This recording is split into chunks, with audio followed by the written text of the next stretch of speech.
दोस्तों, आज की वीडियो है बहुत ही खास क्योंकि आज हम बात करने जा रहे हैं 60 साल से ऊपर के उन करोड़ों भारतीयों की जिनकी उपस्थिति अधिकांश परिवारों के लिए विशेष दौलत होती है। दोस्तों, वहीं दूसरी ओर कुछ बच्चों के लिए बुजुर्ग अनुपयोगी वस्तु की तरह से होते हैं और उनकी आंखों की किरकिरी से कम नहीं होते। अनेक बच्चे अच्छी आर्थिक स्थिति और सामाजिक स्थिति के बावजूद उन्हें वृद्धाश्रम में छोड़ने से नहीं चूकते हैं। इसी तरह के एक मामले में सुप्रीम कोर्ट ने 2025 में निर्णय सुनाया है। यह निर्णय बहुत ही महत्वपूर्ण है, जिसे सुनकर हर सीनियर सिटीजन का चेहरा खिल उठेगा। अगर आपके घर में भी बुजुर्ग दादा दादी नाना नानी हैं तो ये वीडियो आप पूरा देखना न भूलें।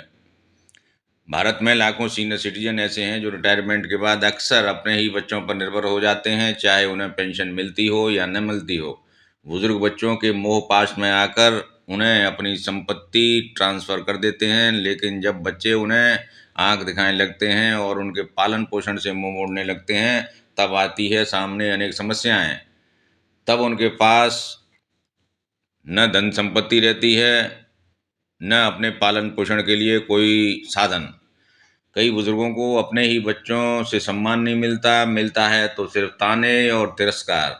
कई बार तो बुजुर्गों को घर से निकाल दिया जाता है। ऐसे में सवाल उठता है कि उनका सहारा कौन बनेगा।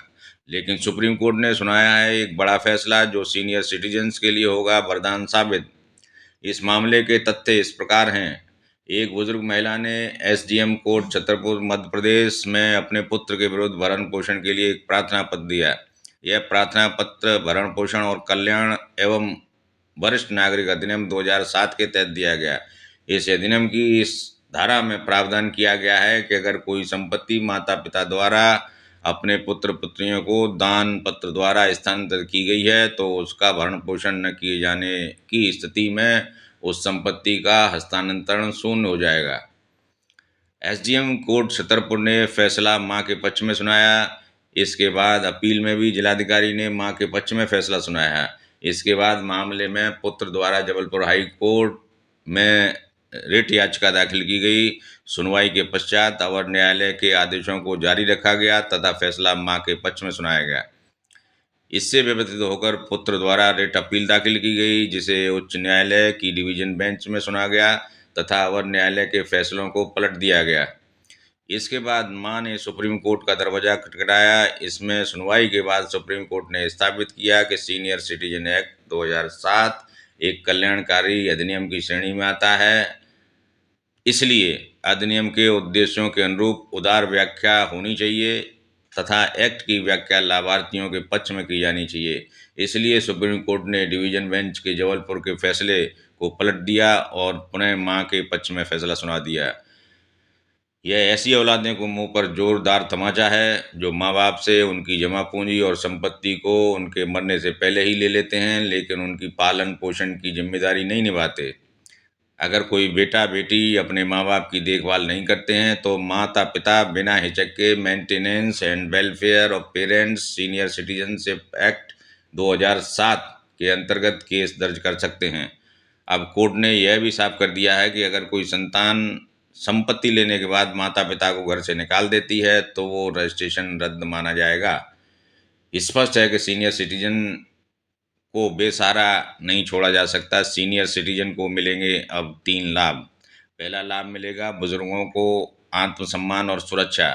दूसरा, बेटों बेटियों को अब जिम्मेदारी निभानी होगी वरना होगी कानूनी कार्रवाई। तीसरा लाभ मिलेगा, बुजुर्ग अब कोर्ट का दरवाज़ा खटखटा सकते हैं और संपत्ति वापस पाने का अधिकार रखेंगे। अब जो लोग सोचते हैं कि माँ बाप से संपत्ति लेने के बाद उनके फ़र्ज ख़त्म हो गए, अब वो ज़रा समझ जाएं। अगर आप एक सीनियर सिटीजन हैं या आपके घर में हैं तो उन्हें ये हक ज़रूर बताएं। नज़दीकी एसडीएम ऑफिस में जाकर शिकायत दर्ज करा सकते हैं।